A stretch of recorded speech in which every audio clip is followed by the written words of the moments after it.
Hello, Happy New Year, and welcome to 2022. And she's back. Amanda is back for episode 2 of season 5, which is all about cops and robbers. And I think when we talked about what we were going to do, this is one of the first films that came to mind. I think when you decided that you wanted cops and robbers, and we are going to cover might be spoiler alert, the quite wonderful 1987 film Lethal Weapon, starring, Danny Glover and Mel Gibson and others. But we'll come to that when we look into roll call. Anyway, here's the trailer. He's a criminal's worst nightmare. A cop who enjoys the danger. No guns, no jujitsu, just bring him down. Do you really want to jump? Well, then that's fine with me. Come on. Wait, what do you mean? Wait a minute. What the... He was ready to retire. Now, he's gonna wish he had. Gun! Oh! Raj, meet your new partner. New partner? Too old for this. If these guys can just stand each other. What you got in there? Boy Smith? A lot of old-timers carry those. The bad guys don't stand a chance. Don't kill anybody. Don't kill anybody. I'm too old for this. Are you as good as you say you are? Nobody can touch me. Suppose we better register you as a lethal weapon. You ever met anybody you didn't kill? Well, I haven't killed you yet.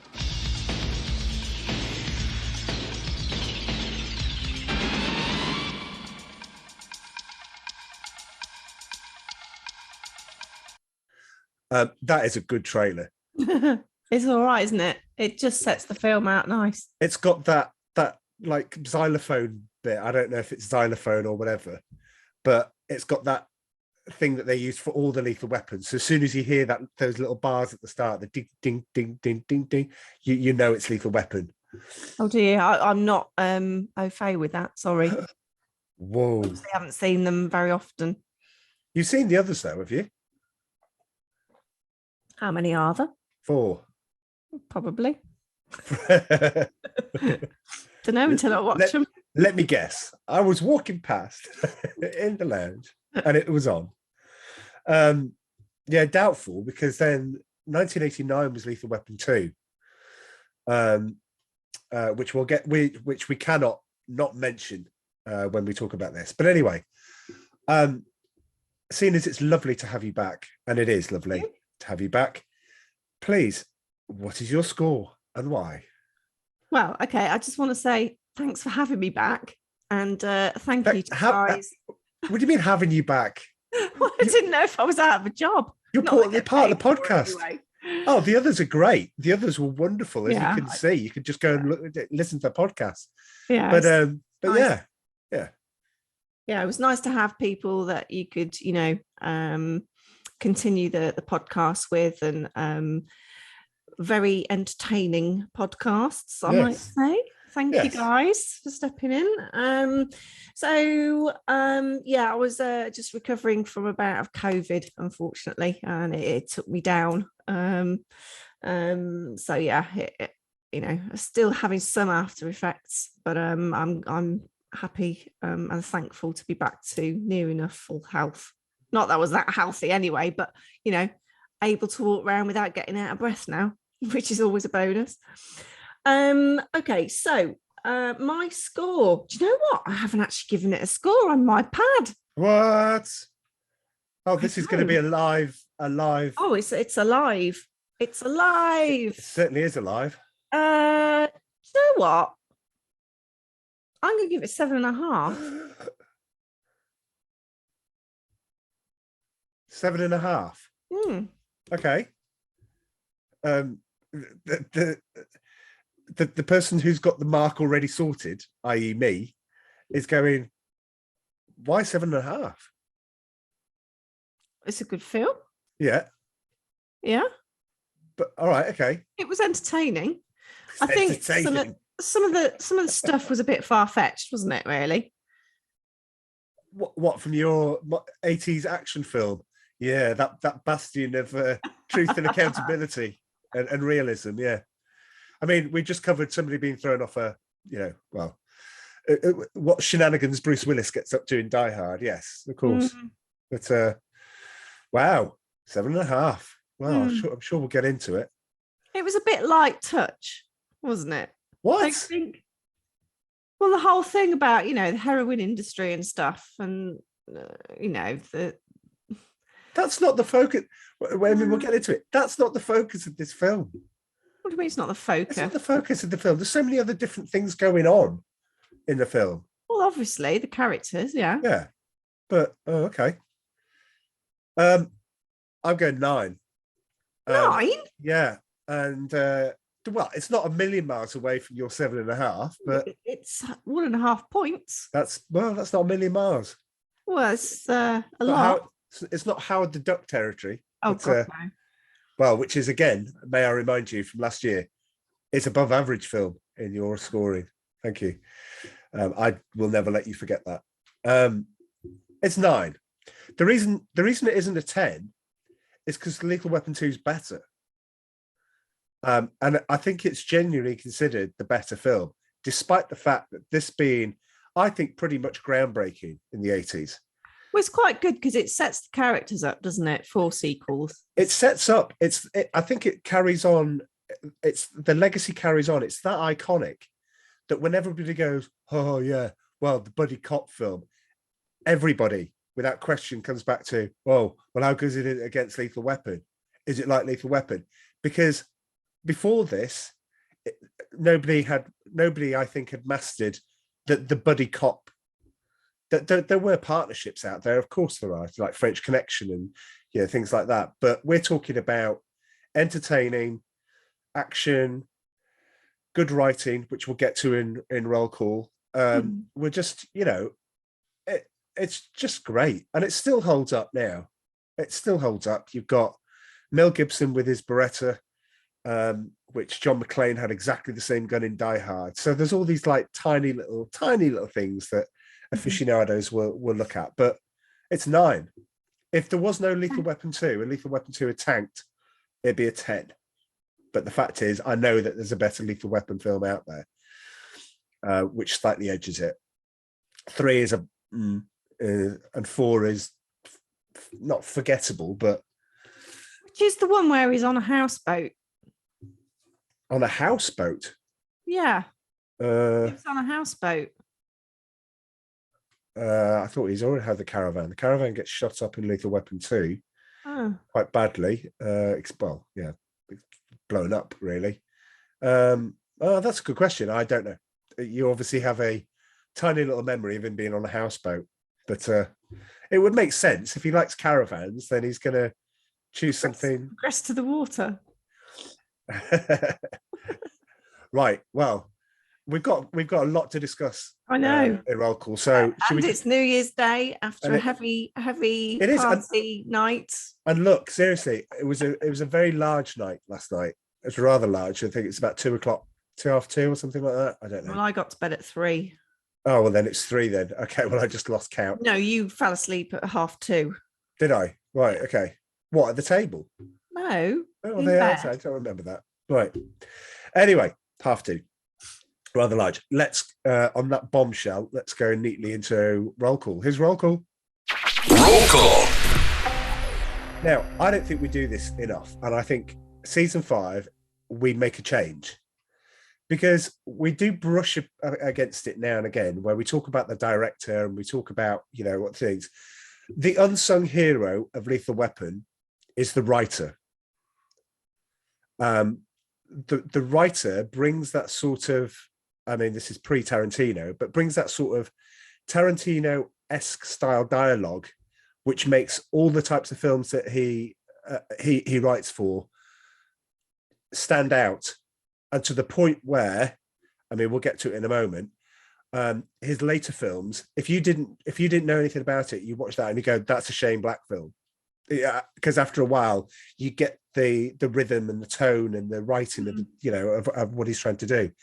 Shane Black, for those who don't know, And I know that you are most definitely one of those people that doesn't know. Whatever makes you say that? Oh, because, well, I'll tell you what, give me any other film that Shane Black. No, Lethal Weapon 2. No, well, you're right, actually. Good guess that, wasn't it? Stumbled in. He wrote 3 and 4, by the way, as well.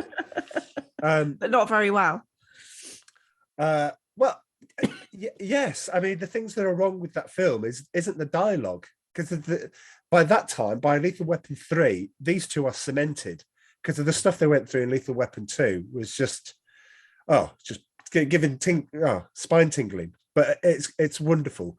Shane Black, for those who don't know what he looks like, was Hawkins in Predator. So he is doesn't have much of an acting role. Occasionally, I think he just has walk on and credited. He even got he's even in The Hunt for Red October. He plays uncredited crewman on the Reuben James, which is the American vessel. So he's there, but the writing. So we've got Lethal Weapon 1, 2, 3, and 4, Monster Squad, which is a vastly underrated film. It's what? Monster Squad. The Monster Squad. Yeah, it's got Never Dracula, heard of Frankenstein, the werewolves. It's kind of like a fun Mix and type match. film. No, it's fun. It's fun type of film. Okay. Then we've got The Long Kiss Goodnight, which we talked about with Gina Davis, Samuel L. Jackson. The Last Boy Scout with Bruce Willis. If you haven't seen that, it's amazing. The Last Action Hero, which sent up the whole action genre, where with Arnold Schwarzenegger. Then you've got Iron Man 3. You can tell because Iron Man 3 has some snappy dialogue in it, because it has to, because there's not much action in the middle. There's action at the start, there's action at the end. There ain't an awful lot that's going on in the middle. So you have to have that type of a thing. And then what I was referring to is that when you hear that dialogue, he wrote Kiss Kiss Bang Bang, which I know you're going to say, that sounds a bit rude. But Robert Downey Jr. and Val Kilmer, what is not to like? How can that fail? And guess what? Spoiler alert, it doesn't. It delivers. And I've got a feeling I want to watch Kiss Kiss Bang Bang before the weekend's out. But anyway, it's got Robert Downey Jr. in it. I'll easily get it past you. You'd be like, I'll watch that. Yeah, I'll fawn over. Oh, hello to Robert Downey Jr. We know he listens to this podcast. So yeah, thanks for listening, Robert. Just a shout out. Listen to the podcast. He's listened to it since Chances Are. Really? Yeah, I think so. Know that. I just know, You have call it a Peter Tingle or whatever from Spider-Man. Do you remember that? They call it the Peter Tingle. Well, yeah, that sounds a bit rude. I can just see Joe sat there now going, Amanda doesn't know what the Peter Tingle is. Anyway, but so I'd we rather have. you said Spidey sense. Well, because they call it something different, and he doesn't like what they call it, and Happy calls it that. Aunt May calls it that, and anyway, let's get to director, because I think the director needs a shout out. He started his directing chops on the Banana Splits. His name's Richard Donner. Yeah, but he directed one of your favorite horror films of all time. Not The Omen. He did.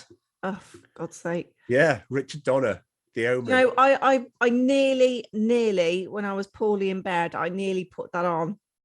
But then I thought, oh God, no, I can't do that because I've got a high temperature and I'm having really bad dreams as it is. I don't really want to bring back my memories of being like an 8-9-year-old girl.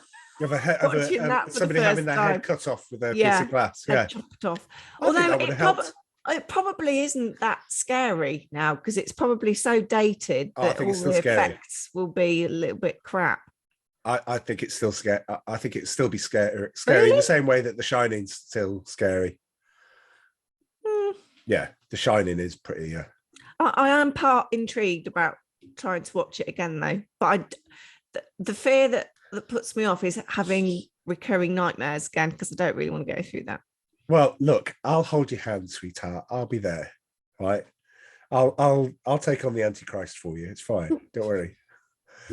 Nothing I haven't done before. Anyway, right. So, Richard Donner, Superman, directed the best Superman film with the best Superman in it, with Christopher Reeve. Famously, he starts directing Superman 2.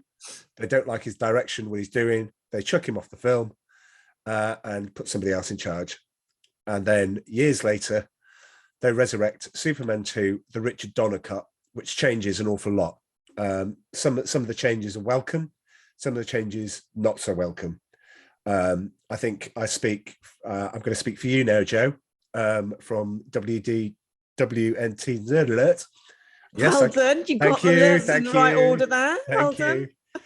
But it's little only taken how many years? Yeah, but little things, I know. But little things, like in Superman 2, I remember watching that in cinema, and where he has Ursula Generalzod and the other guy, I can't remember his name, in the Daily Planet, Superman comes to the window and goes, "General, care to step outside?" And you're like, oh, it's going to be epic. They're going to have a massive scrap outside. Whereas in the Richard Donner cut, he doesn't say that. He just goes, haven't you ever heard of a free press? Or don't you believe in the idea of a free press? It's just like, what? It's ridiculous. Anyway, Richard Donner, Lady Hawk, which we will cover at some point. I know, Sarah, if you're listening, I know you definitely wanted that covered.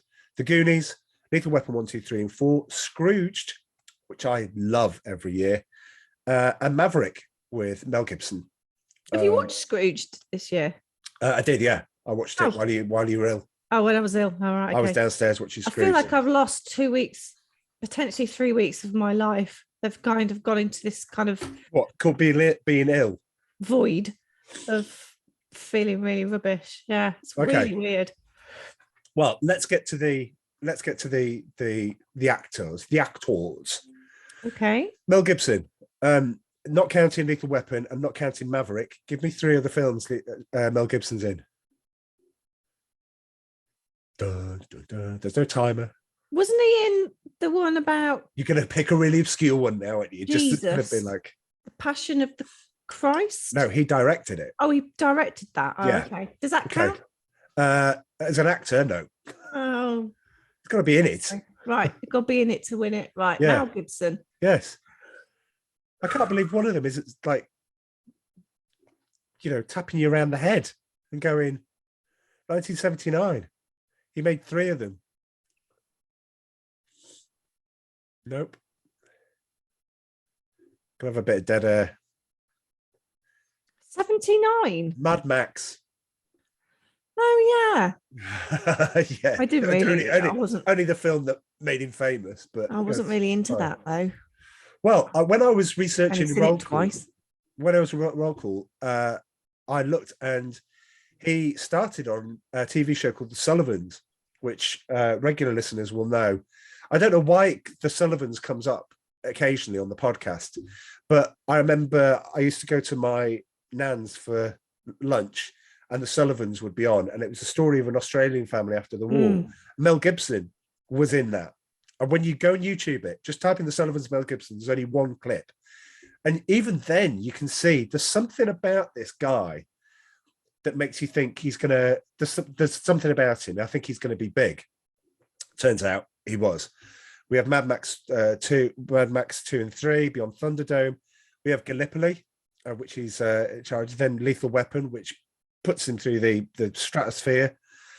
I know the director, Franco Zeffirelli, who directed Hamlet, when he saw Mel Gibson's suicide scene. I know this is a bit trivia time, but when he saw him struggling with his feelings and wanted to kill himself, he thought this guy's got the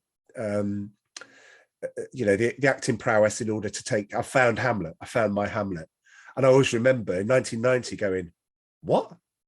Mel Gibson playing Hamlet? Is this some sort of misprint? And he was so good in that. I mean, I have a very high bar because Hamlet's my favourite Shakespeare play. But he's you out, Mr. Culture. Of course, I don't just limit myself to 80s films.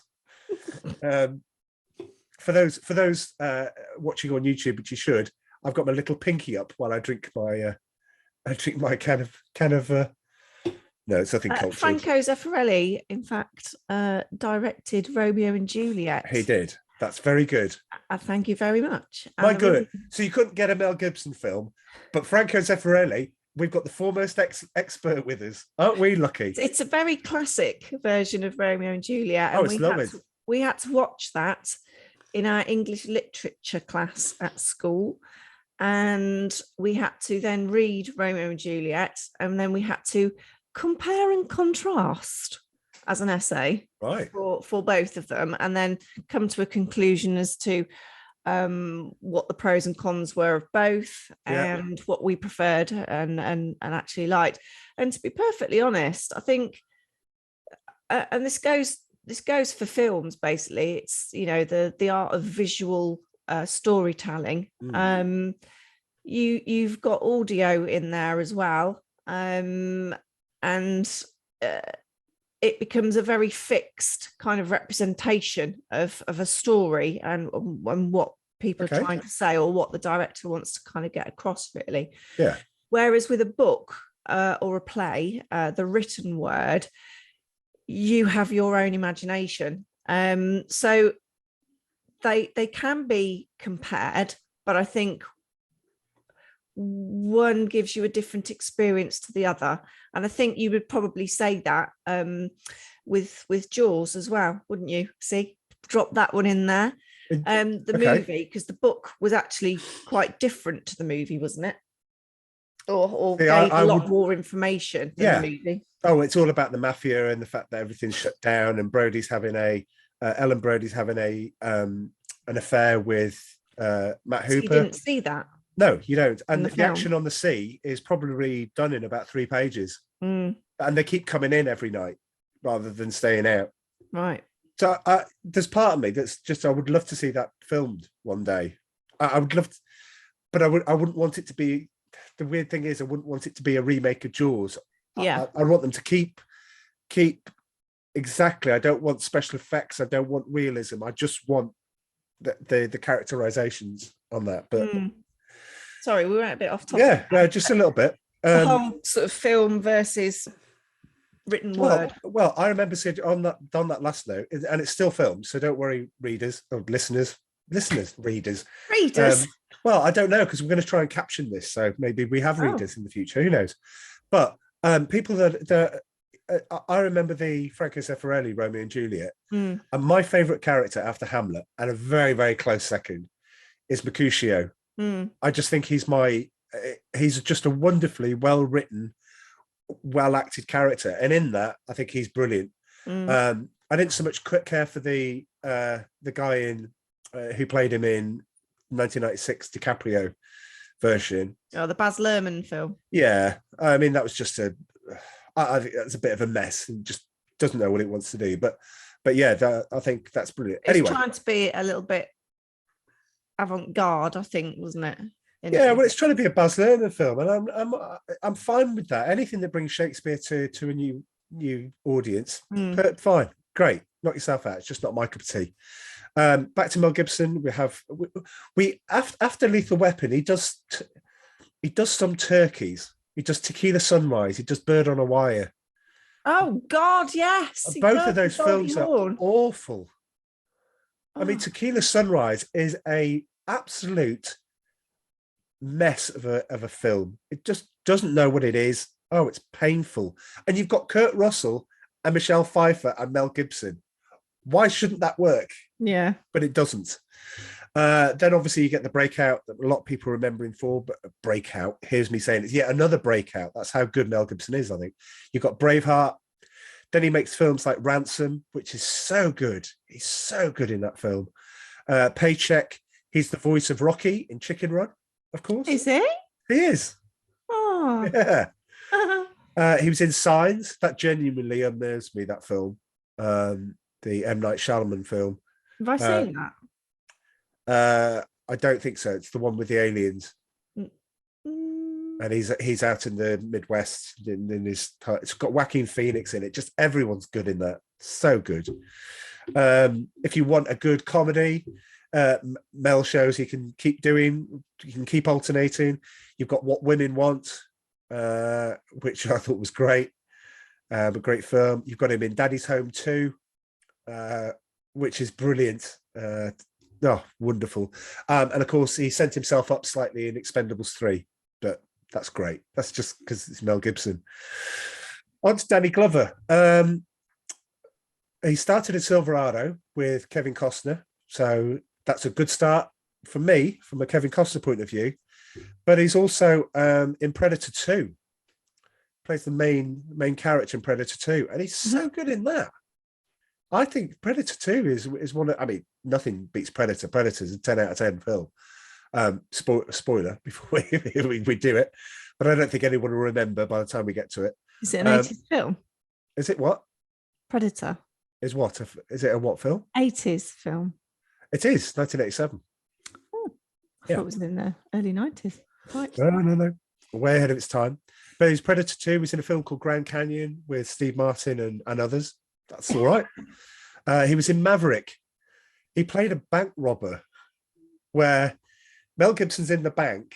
Danny Glover comes in with a shawl over his face, like an old style Wild West bank robber. And while he's holding up, he then looks at Mel Gibson, and Mel Gibson looks at him and goes, and he pulls his thing down and he goes, "Is that you?" And there's this realization that they're Murtaugh and Riggs just for that split second. Love that. Brilliant. And only the director went, well, why not? Let's just put it in. You got him in The Royal Tenenbaums. I don't like films like that. In 2012 with John Cusack, he played the president. And most recently, he was in Jumanji, The Next Level. So, yeah, with Danny DeVito. They are the characters that get transported, the older characters. So, yeah. Gary Busey, Mr. Joshua. Big break on Big Wednesday, the very famous surfing film. He also played Buddy Holly in The Buddy Holly Story. He was the bad guy, but on the good guy side in Predator 2. There they are reunited. He's a Pappas in Point Break with Keanu Reeves. The guy, the mentor. He's great. And of course, Under Siege on the battleship. It's just great. Under Siege, is that with Tommy Lee Jones, Steven Seagal? Steven Seagal, yeah. Yeah.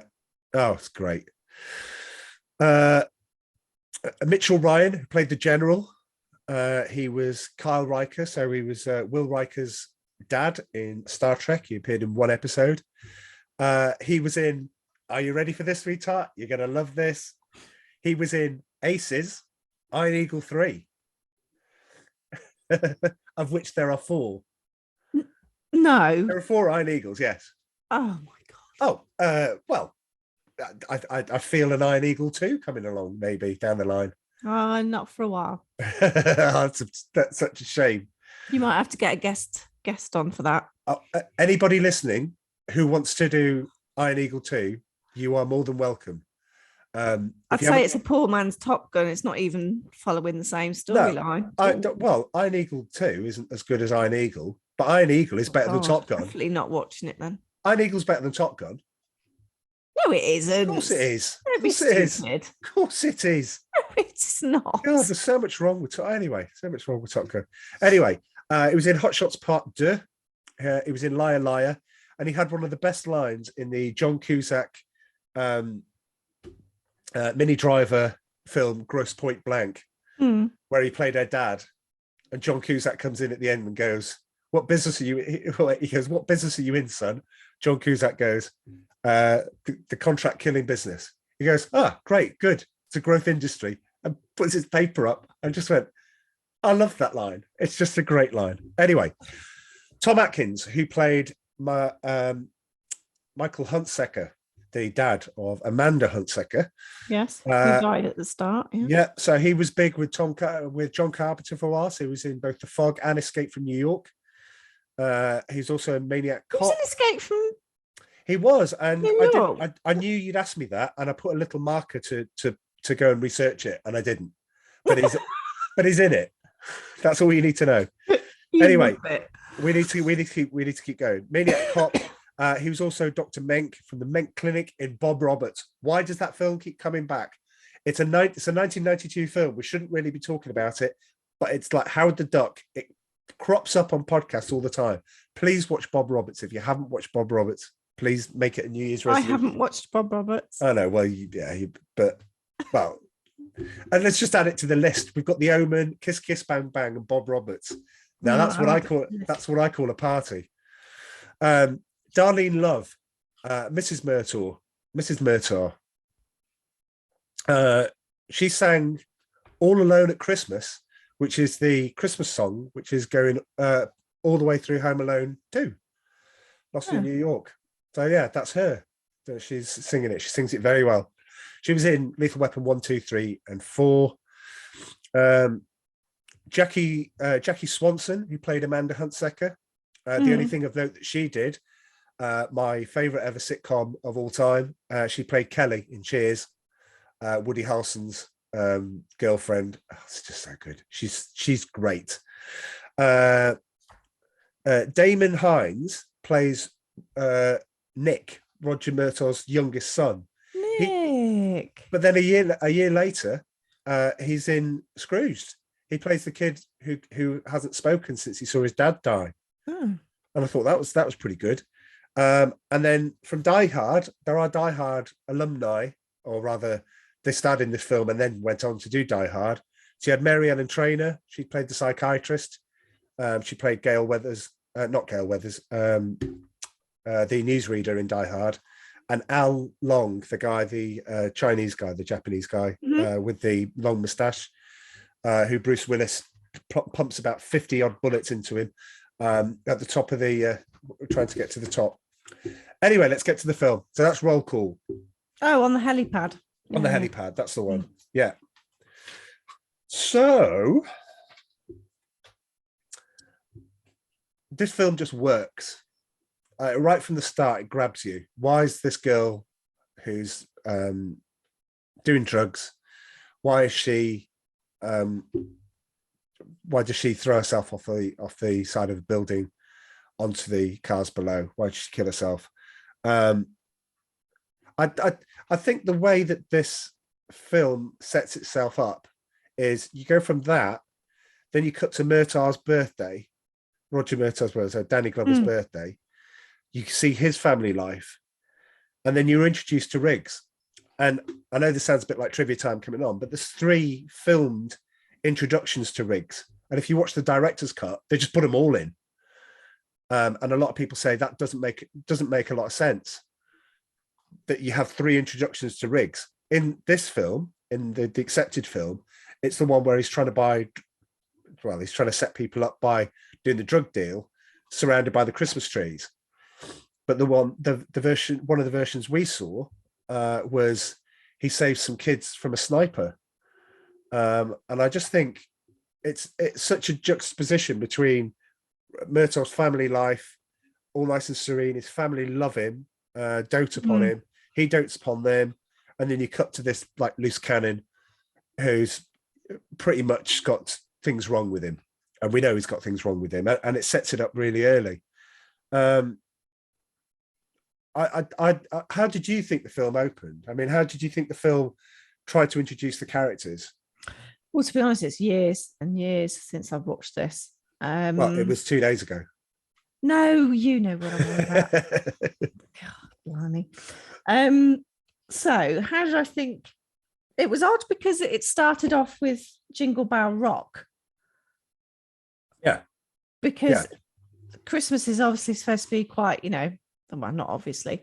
Christmas is very a family happy time for people, but it's also a very lonely time for some people and a very desperate time as well. So I think it was very clever doing that.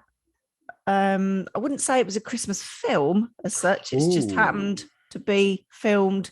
It's got Christmas running all the way through it. Yeah, but topic wise, it isn't about Christmas, is it? Not a lot of snowmen. It's just happened to be at Christmas time. That the whole event. You are veering into very dangerous territory. Well, because then you're talking about Die Hard. Some people say it's Die Hard. Die Hard's Christmas film. Done. Solved. Right. Okay. So, it does set the characters up very well. You see the sort of fragile nature of Riggs. You see something that's, obviously drug induced from Amanda, and then you do see that really nice family environment because they're celebrating his 50th birthday. Roger's. Oh, you always do that. It was. Oh, sorry, I thought you. No, sorry. Yeah, they're celebrating Roger's 50th birthday. They burst in on him when he's in the bath. And the bath will become very relevant in Lethal Weapon 2. Oh, I've seen that one. Yeah. Is that with the bomb? Quick, get into the bath. Yeah. Yeah, I do remember that one. Yeah. So he's Riggs has obviously got post-traumatic stress disorder from Vietnam. His wife's passed on due to being killed in a car crash. So he's had a lot of moments and experiences to deal with, I suspect. So they've called him crazy, but he isn't actually crazy. He's just having to compute a lot of stuff. Yeah. And he doesn't feel like he's got a very good support network because he lives on his own. He's got his dog, but you don't see anyone else part of his life. Whereas, Roger, you see him having a very good family life and, very supportive wife and everything that Riggs hasn't got, basically. So they're very polar opposite in that sense socially. Roger's due to sort of potentially take early retirement. So I think he just wants a bit of an easy ride with. Yeah, because he's too old for this. I'm too old for this. Yeah. I didn't realise because in the trailer he keeps saying, I only thought he said that once or twice, but it's actually at least 4 times in the trailer. Oh, it's loads in Lethal Weapon 2. So yeah, it's. Can you add that to the list, by the way? Can you add Lethal Weapon 2 to the list? Can we watch that? What year was that? 89. Oh, right, okay. I took I took my date to see that. Very nice. Kirsty Youngman, just in case on the off chance that you listen to it and used to go to Morton Hall School. Yes, that was me. Lovely. My first cinematic date, although it wasn't really like a proper date, I was only about 12, was going to see Mannequin. Did you mention that on the podcast? Yes. Did you? I can't. Well, I must have missed that. 12? 12 isn't a date. Well, it was kind of. Was I 12? What year was Mannequin? Hang on. 87. 74. Yeah, I was 13. Teenagers, eh? Yep. There you go. Right. Okay. Did your date do the whole arm up and pretending to yawn? And did he put his arm around you? It's that long ago, babe. Probably well, Mannequin was so good you just couldn't remember, really. That's fine. Something like that, anyway. Can I no, I know just in case you might have something else. I think it very quickly moves to Roger, Danny Glover getting a message. Oh, Michael Hunsaker tried to contact you. It's like, oh god, I didn't know that. You then get to the crime scene where he finds out it's Amanda Hunsaker, and he puts 2 and 2 together. Oh my god, I need to phone him. Straight after that scene, you get Mel Gibson's suicide scene. You get the attempted suicide scene. And it's like going, this film is going to keep going. It's got a lot to fit in, and it's got a lot to do.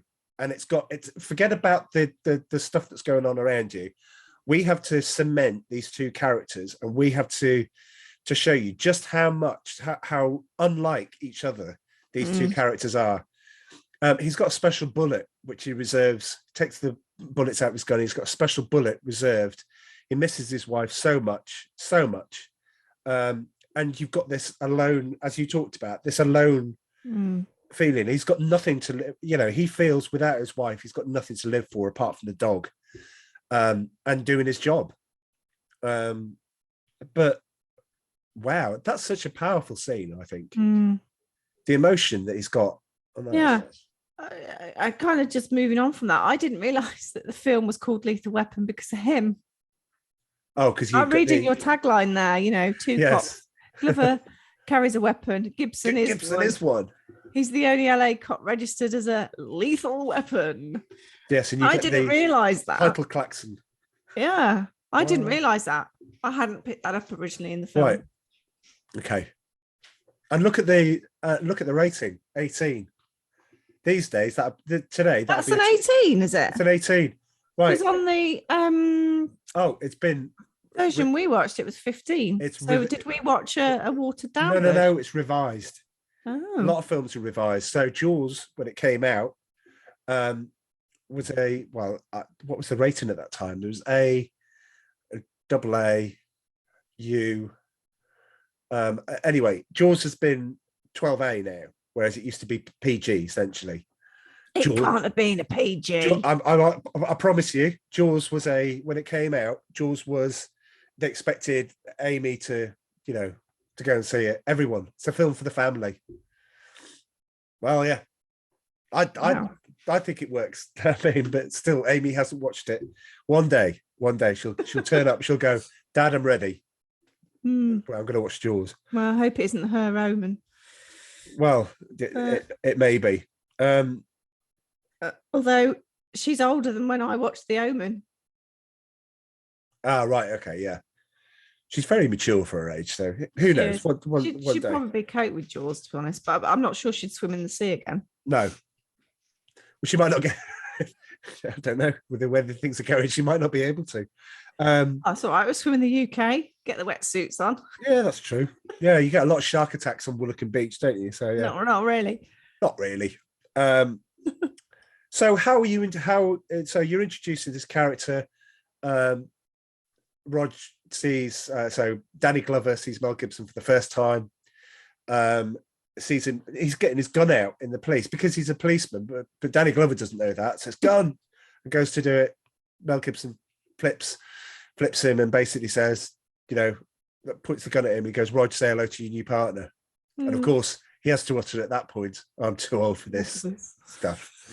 Then you're introduced to the bad guy. And I think the bad guys in this aren't that bad. No, they're not. No. I mean, Gary Busey tests his loyalty by holding his arm above the lighter to show loyalty, because obviously he's talking with the person who's going to buy the drugs. And you're like, is that it? It doesn't seem particularly... So there's your introduction to the bad guys. It's like, oh, okay, I expected a little bit more, but it's fine. Doesn't matter. The interesting thing was as well, because I didn't quite remember this from the first time I watched it. The autopsy of Amanda said that she was actually poisoned. Yes. So if she hadn't have died by jumping, she would have already been dead anyway. Yeah. Yeah, absolutely.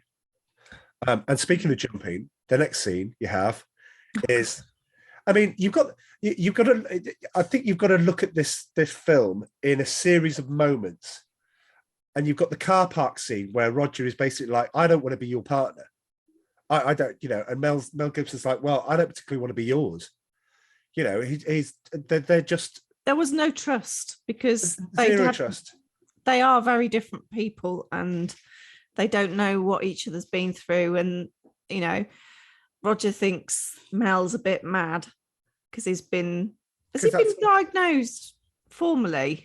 No. By the force, or no, but obviously everybody in the force thinks he's the guy that gets the job done, but might not be how you expect it to be done. Not by the book. Not by the book. Well, certainly, as we now move into that, he certainly gets the jumper down. He gets not the jumper you wear. but he's asked, you need to bring him down. Yeah, and he does, and he satisfies the requirement on that.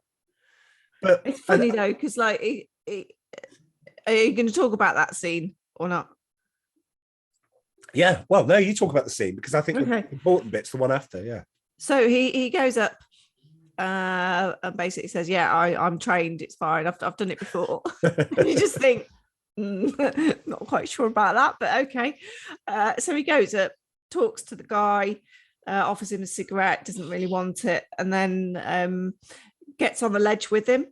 Yeah. And you're like, And then there's Roger going, don't get on the ledge, don't get on the ledge, you know.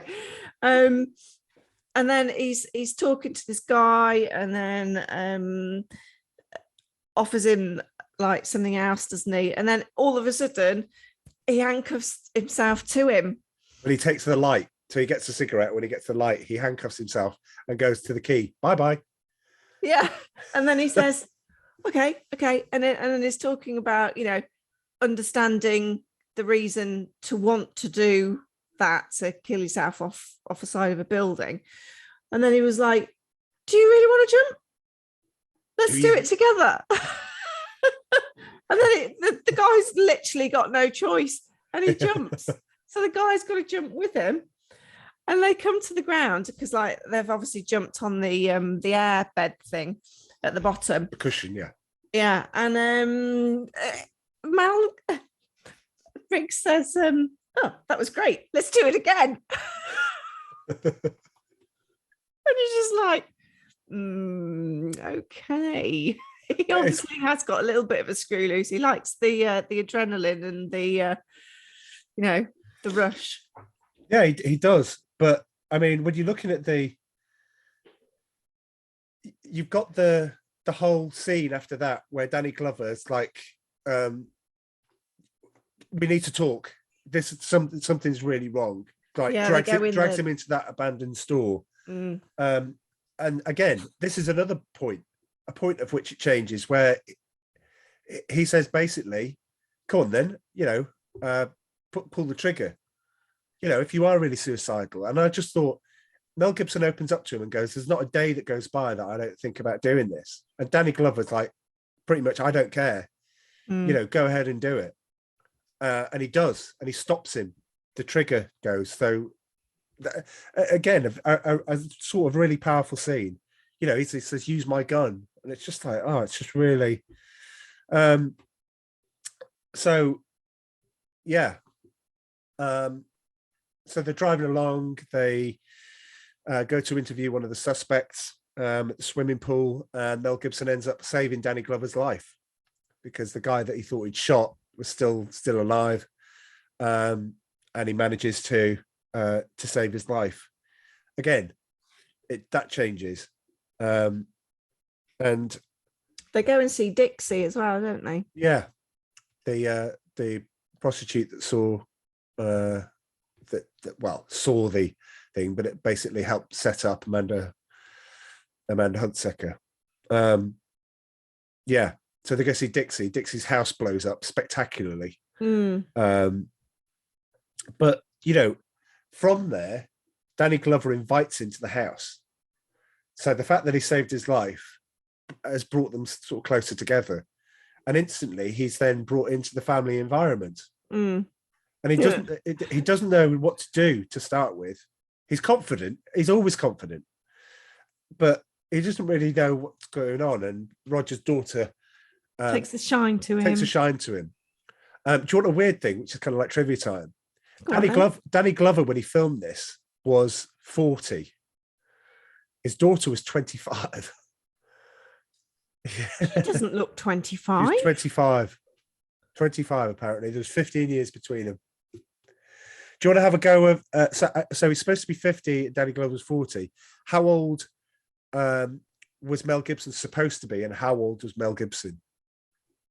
Well, what year is this? 87. He said he was serving in 69. Right. Vietnam. Okay. So he must have at least been 18 in 69, which makes him born in 50. So he was probably 37, 38. Perfect. He's supposed to be 38. How old actually was he? How old was he? Yeah. Ooh, 87. 17, 30.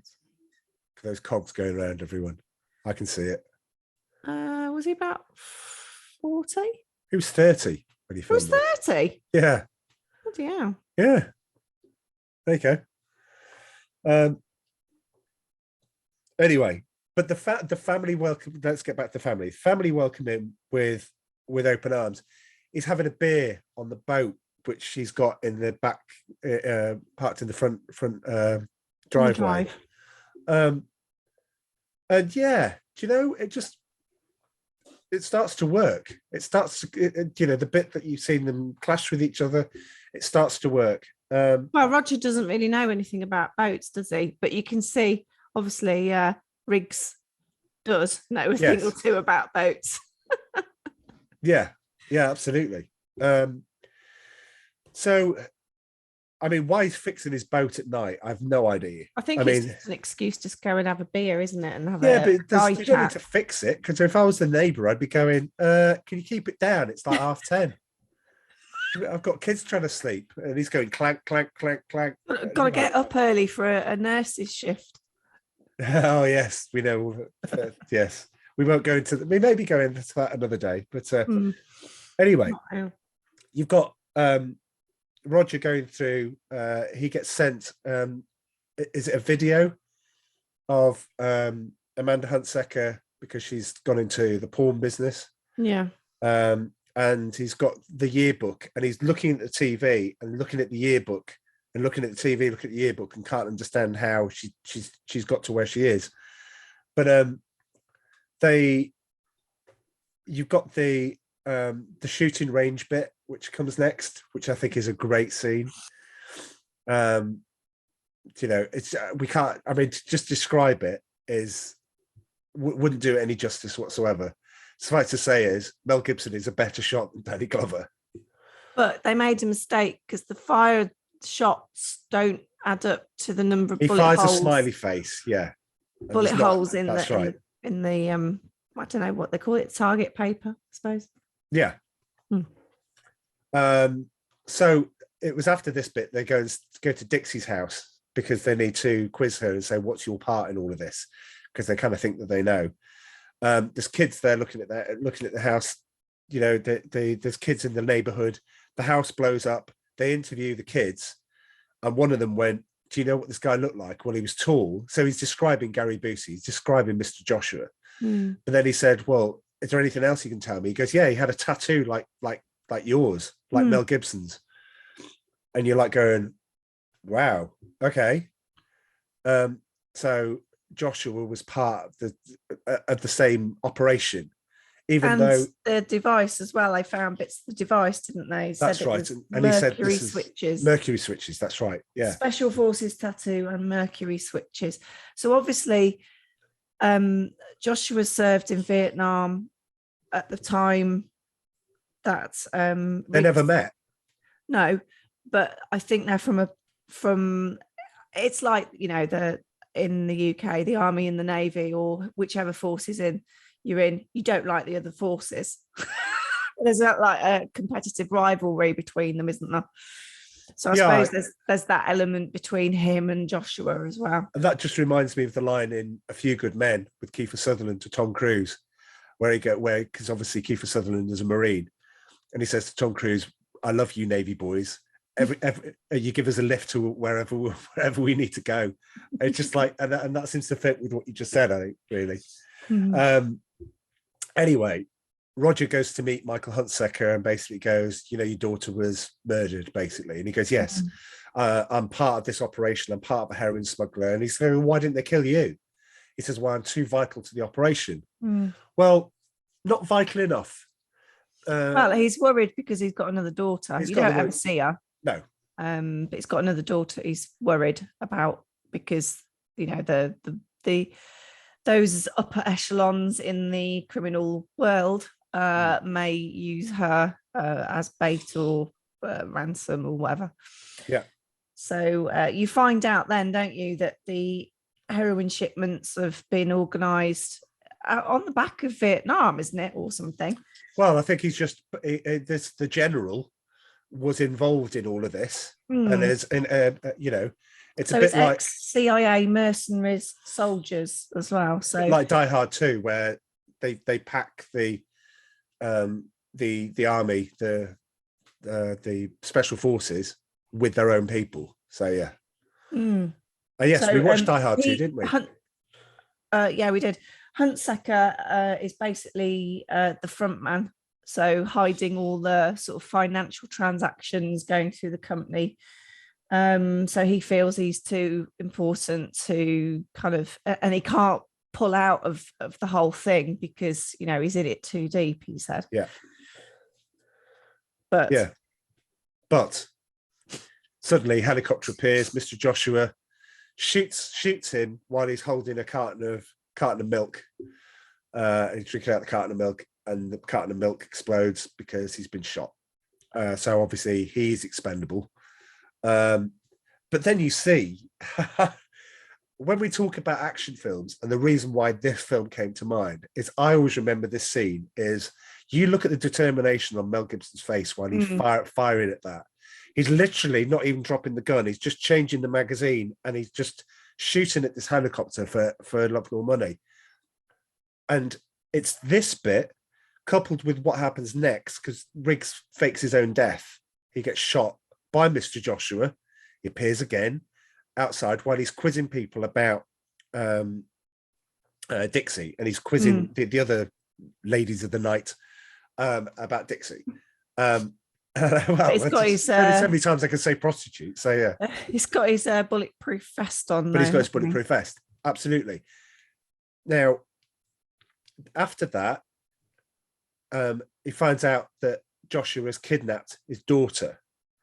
So in a very, very short space of time, Mel Gibson's gone from the incidental person, here, sweetheart, I just want to introduce you to my new partner and come and meet my lovely family, to we are in this together. Yeah. We are 100% trusting each other. You need to you need to trust and all this sort of thing. I think he recognises Riggs's qualities, you know, what he can actually bring to the, I hate the phrase bring to the table, but what he can bring from his experience. And, you know, he was a sniper shooter, wasn't he? He famously capped someone, as he said, from 1,000 a kilometre away, basically. So, you know, that's no mean feat. So he's obviously, you know, got his brain wired in a way that, you know, Roger hasn't. And I think he sees that, you know, that actually can be a real advantage to solving this kidnap of his daughter, basically. Yeah, absolutely. So the bad guys arrange a trade and basically say, you obviously have been told everything by Michael Hunsaker, so we need to know what you need to know. We need to know what you know. So they arrange this trip, three cars, two cars and a limo in the middle of a desert with a helicopter. That's so many people. But you've got, you know, I love the way Mel Gibson does running. You know, we talked about Tom Cruise. Oh, Tom Cruise just runs. Tom Cruise running. Different style to Absolutely. Mel Gibson. Mel Gibson's running. Almost on his tiptoes and doesn't really use his arms a lot. Whereas Tom Cruise is all like that old school kind of like running 100 meters at your like Forrest Gump. Yeah. Sports day. Yeah. So Mel Gibson gets dropped off by Danny Glover and runs into the position he's going to be sniping from. I must liken actually Mel Gibson's running. It's not rubbing anything. Mel Gibson's running like a gazelle. We didn't talk about Mel Gibson's bare ass at the start of the because in the 80s and early 90s he got his ass out a lot. He did, didn't he? And if I had Mel Gibson's ass, I would too. Well, there's a compliment there, darling. You have a lovely bottom. Oh, right. Not that everybody needs to know that, but anyway, right. That's the end of the podcast, everyone. We're going to. Anyway, right. You're not going red, are you? Oh, I'm always red. I'm like the Hulk. BAC. That's the thing. I'm always angry. Anyway, so the arrange this trade. It's brilliant because Danny Glover goes, "Let's see my daughter." Daughter comes out, and he goes, "Right, show me your hands." And he pulls out and he's got a grenade. He said, "Don't be silly. You're not going to kill your daughter." He goes, if I'm going to die, if she's going to die on my terms." And you're kind of like, wow, this is brilliant. They shoot him and Mr. Joshua shoots him in the arm. He drops the grenade. The grenade goes off. that is the cue for Mel Gibson to start doing his Mel Gibson stuff. But it's not a blowy uppy grenade, blowy uppy grenade, is it? It's just like a smoke grenade. Now, I love the way that this whole scene is shot. I think I said to you at the start, at the time, I love it. I love the way things, right? I love the way that right at the end, there's a top-down shot where you can see all these different things going on. Oh, loved it. But Mel Gibson is having a field day with his sniper rifle, and he's going for it. Unfortunately, Riggs, just as he's about to shoot Mr. Joshua, the general, says, "Yeah, you need to put the gun down. You're not that quick, son." And they capture them both. So they capture the three of them. They obviously, the daughter tries to get away in the limo. You didn't like that particular scene. You did tut at that scene. God. With the helicopter. She said, just stop driving. Kept driving straight with the helicopter above her. Now, surely anyone in their right mind would slam the brakes on and then turn a different way, you know. I mean, I know the helicopter's got the advantage of aerial and, you know, it can move fast and whatever. But, you know, she just ended up being stupid, not using her noggin, her brain. You need to get away. Yeah. You're traumatized. You've just been captured by the bad guys. They don't appear to have done anything to you yet at that point, even though there's some threat of it in the next scene. What are you going to do? Just keep driving around in circles until the helicopter runs out of... She wasn't even doing that. She just drove in a straight line. Because she's trying to get away. Oh. You're not going to stay in the desert all the day. I mean, anyway, so... we have I would say probably most people remember the torture scene with Mel Gibson strung up with water coming down him. And this is where we get the guy, Al Jong from Die Hard, as the torturer. With the electric stuff. Yeah, you see that. You see Danny Glover being punched. He's been tied up in the chair. He's been repeatedly tied up. They pour salt into his wounds. So this is, again, I think, a brilliant piece of directing. It cuts from Mel Gibson's screams to Danny Glover's screams to know that they're both in it together. They're both experiencing bad, you know, they're both experiencing bad things in their own way. They bring Danny Glover's daughter out and basically hint that they're going to do bad things to her and all this sort of stuff. Meanwhile, Mel Gibson's there. And the torturer comes back for what he thinks is going to be round two. But Mel Gibson leaps into action, puts his arms around him and snaps his neck with his special forces training, and boom, the torturer is no more. Unhooks himself. The thing is, his hands are bound to, like, wrists are bound together, but then they've hooked him on this really small hook. Yeah. And you're like, well, he'll be able to hook himself off at any moment. And like with your hands bound together, you could easily, you know, get hold of somebody and strangle them. I like the neck snapping scene. I thought that's pretty cool. Oh yeah, don't get me wrong, that's great. Yeah. But you know, I just felt that was a little bit lacking. Okay. It's not really. You've got the escape from the club. They weirdly, he rescues Roger, he rescues his daughter. There's all these people being shot left, right, and center. It's wonderful. It's wonderfully 80s. They then go through the club, they shoot one of the bad guys, and everyone's still watching the band. And I'm like thinking, if I heard that, I go, did you just hear somebody shot? And then you'd look over and you'd see a guy, he's trying to conceal his gun, but he walks through the crowd.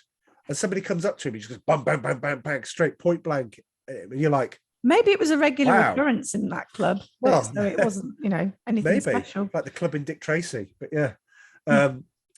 Where Madonna sings, of course. Sorry. So Mr. Joshua is trying to get away.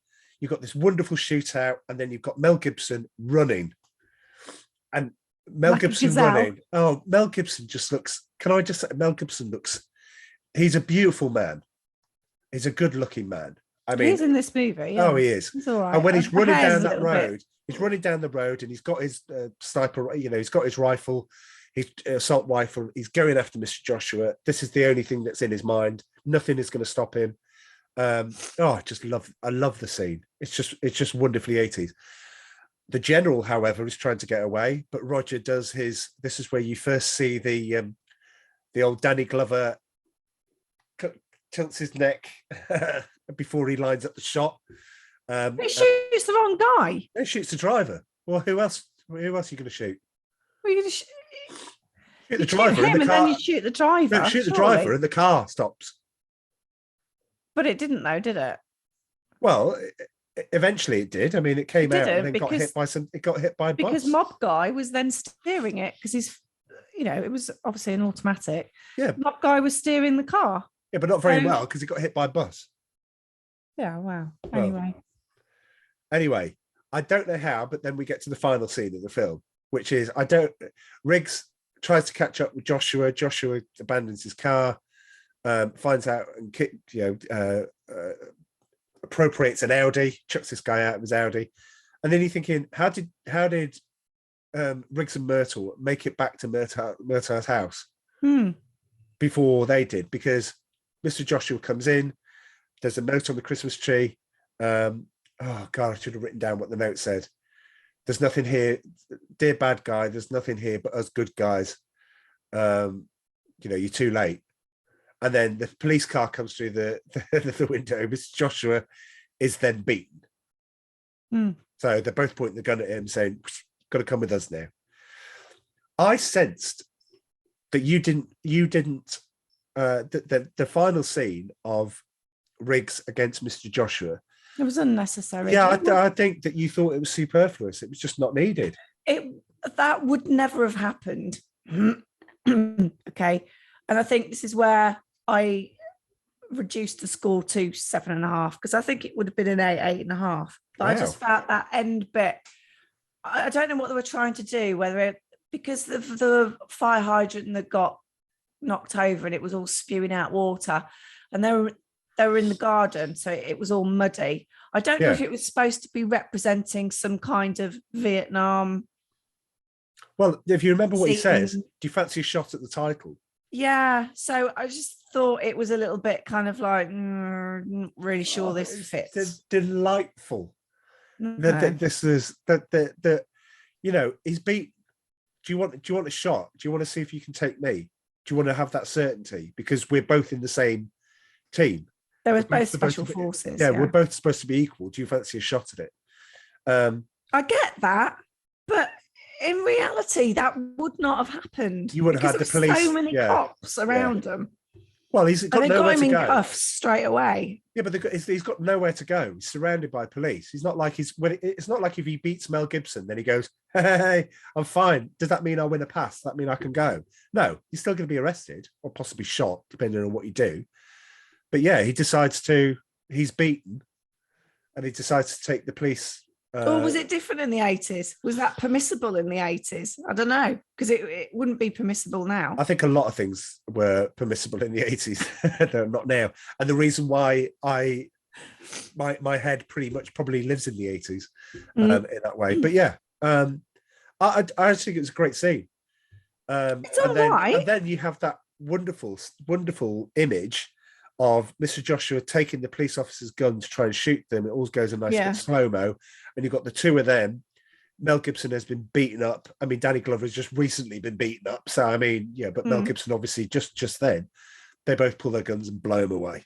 That's just great. It's just great. And, let's have a little hat tip to the end of Lethal Weapon 2 of how that is sort of, yeah. Anyway, if we're going to go and watch it, I'll not spoil that. Yeah, don't spoil it. All right, okay. And then you got a really nice ending, because Mel Gibson, his arm is all strapped up, everything, goes to Danny Glover's house to give him a Christmas present. What's a Christmas present? Hang on a minute. With an arm strapped up, surely insurance-wise, you wouldn't be able to drive. He's got an automatic. Even in an automatic. You can't just have one arm, surely. Well, sorry, I'm just looking at my book. I'm just wondering. I hadn't actually put insurance claims and insurance cover. Okay. Well, that's Don't what makes I our like, that's what makes though? our podcast stand out. Is because somebody's thinking about how did Mel Gibson drive to the house. Oh, you've got plenty of this to come in 2022. Oh, crikey. Anyway, bless you, listeners. You are lovely. Anyway, what did he give him? What did he give his daughter to give to Danny Glover? His bullet with a bow around. Absolutely. Won't be need needing anymore. this. Won't be needing it. That is a perfect way to end this film. Because it doesn't end, because the door comes open. He goes, if you think I'm going to eat my wife's Sunday roast, your wife's Sunday roast. Well, it wasn't. It was Christmas dinner. Christmas dinner. I don't honestly know how she was supposed to have cooked Christmas dinner with a car that had come through the side of the house. Oh, it's all pasted up though. Yeah, I know. But yeah. But, they wouldn't be like that. Structurally, wouldn't be sound. Maybe the neighbours They'd have been moved out to alternative accommodation. Surely. Yeah, but maybe the neighbours they hadn't annoyed by working on their boat at 10:30 said you can use our kitchen. Maybe, I don't know. But even if you did, you'd be stood over it going, why are you cooking carrots like that? That's I think carrots were the least of the problem. Somebody needs to tell her, and I can't remember if it's Lethal Weapon 2 or 3. Somebody needs to tell her she's a bad cook. Yeah, they should have done it. Well, anyway. he lets the dog in as well, doesn't he? He calls the dog from the car. That's right. Can I invite somebody else? I invite special someone, and the dog comes in, and then like all hell lets loose because of Roger's cat. Yes. Yeah. So all you hear are these things getting knocked over, cat noises, and then he's adjusting a bulb and mutters the infamous line. Yeah, that's it. I'm too old for this. Too old for this stuff. Anyway, shall we get on to time marches on? Shall we get to trivia time? Yeah, go on then. Okay, here's trivia time. Trivia time. So, Mel Gibson and Bruce Willis were considered for each other's roles in Lethal Weapon and Die Hard. Let's come out fighting. There are nice comparisons in this film. I know we talked about the Beretta. Who do you think would have worked? Do you think they got the combination right with Bruce Willis in Die Hard? Or do you think Bruce Willis would have worked? That's a really good question that I hadn't thought about. Weapon. Bruce Willis wouldn't have worked in Lethal Weapon. Not at all. Bruce Willis, even with his yippee-ki-yay. Well, you wouldn't have had that. I mean, Shane Black wouldn't have written anything like that. So no, I know, I'm joking. But yeah, would Mel Gibson have worked as John McClane? I think we're fighting against our instinct, which is that they both are perfect in their roles. So I think they would have made them into slightly different, nuanced characters. I don't think you would have. I'm not being funny. I don't think Bruce Willis has the acting chops of Mel Gibson. Well, look, don't get me wrong. This is a 9 Die Hard to 10. And part of that is Bruce Willis's, So why have you marked the film higher if he's not as good at actor? Well, it doesn't matter because there is a better Lethal Weapon film out there. Right. That's the only reason. Otherwise, it'd be a 10. Okay. This is the invention of the buddy cop film. The whole reason why we're doing season 5. This is what we base it on. When we come across other duos, we're going to do 48 hours at some point. You're going to look at that through the prism of this, and you're going to go, did they? I mean, I'm not going to go into it, but did they get it right then, and this just made it better, or was that, or whatever? But we will go into that. Both movies were produced by Joel Silver, with music by Michael Kamen. So you can sense that there's part of the music in Die Hard that seems in Lethal Weapon that is used again in Die Hard. Eric Clapton doing some music in this Eric film. Clapton did some music, but the score was done by Michael Kamen. And you can literally, when you're watching it, I'm like thinking, did they just take that and put that in Die Hard? That little bit of music, anyway. You've watched them far too much. Yes, absolutely. Willis was offered the role of Martin Riggs, but turned it down and then did Die Hard. Gibson was considered to play John McClane, along with his co-stars from The Expendables 3. Harrison Ford was offered it. Sylvester Stallone and Schwarzenegger were offered Martin Riggs. I don't think that would have worked. None of them would have worked. I don't think. They all turned it down. Coincidentally, the script for Die Hard with a Vengeance, i.e. Die Hard 3, was briefly considered to be filmed as a Lethal Weapon sequel. Doesn't work. The whole point is it's Hans Gruber's brother. And I know you can tweak the script, but the games that they play, actually, now that I say it, I can see Briggs and Myrtle playing the games because you've got Samuel L. Jackson and Bruce Willis. Yeah, maybe. Love this next one. The scene where she jumps off the balcony at the start. Jackie Swanson performed the high fall on her own.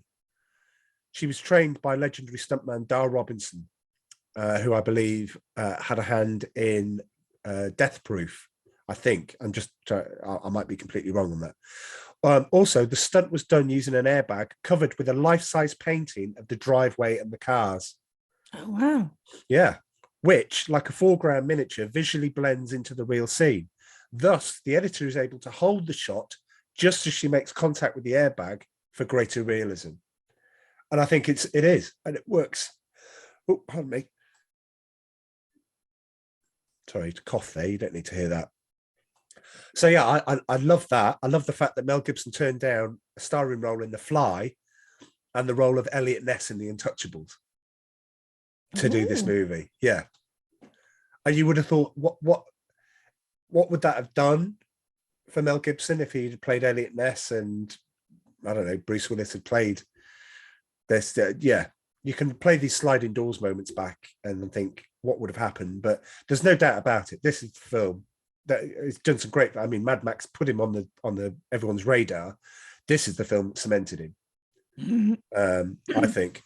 Anyway, an alternate opening and ending of the film available on the Lethal Weapon 4 DVD. It's also available on the Blu-ray set that I've got. I've got 1 to 4 in Blu-ray. The alternate opening featured Riggs drinking alone in a bar where he's accosted by a couple of thugs who want his money. Riggs claims all of his is in the bank and tells the thugs not to F with him.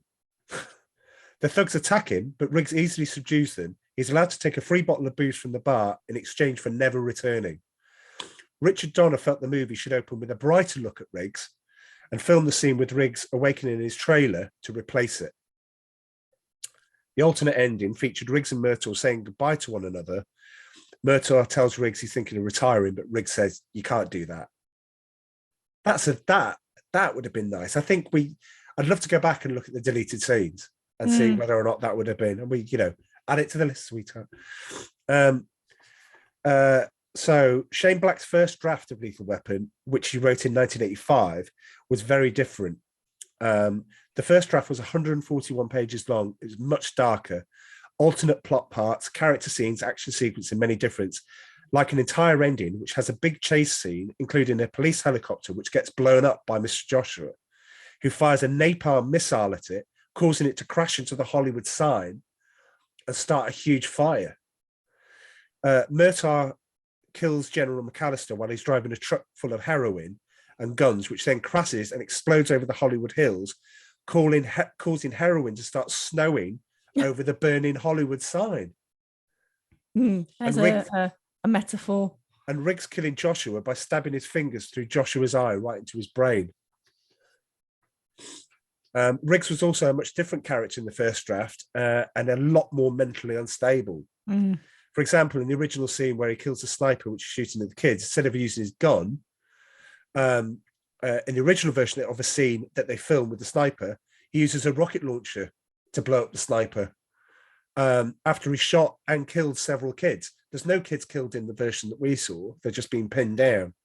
In another part of the script, he uses ninja stars to wound one of the vigilants and then tortures the guy he's just throwing the star at for information. I'm like, I'm so glad they made this version. Although I'd like that. But Richard Donner thought that no matter how many drafts he wrote, Shane Black's original script was way too dark for his liking. So he brought in a writer called Jeffrey Boehm for some uncredited rewriting to add a bit more bits of humor into the script. For example, in the scene, and I know we're still talking about it, where Riggs kills a psycho sniper, there was originally going to be a part showing one dead kid carried on one of the ambulance things. Almost all of the other graphic parts of Black's script were bloodier than in the film. Donner still deleted some scenes for being too dark, despite filming them. And yeah, but it is. It's just there's another film there, but at the same time, it's still a Shane Black script, and you can still see that. And again, his crowning glory will be Lethal Weapon 2, which we'll see, which we'll watch. Did you notice on the fridge, by the way, there was a sticker about ending apartheid in South Africa? Yes. Yes, nice cue up for Lethal Weapon 2 for the bad guys in Lethal Weapon 2. I know we keep mentioning it. And then the fight scene between Riggs and Joshua was originally 4 minutes longer, but was cut down for pacing. I don't think it could have gone on for much longer. No. 4 minutes. Wow. So that's why it explains some continuing mistakes in the final version of the scene.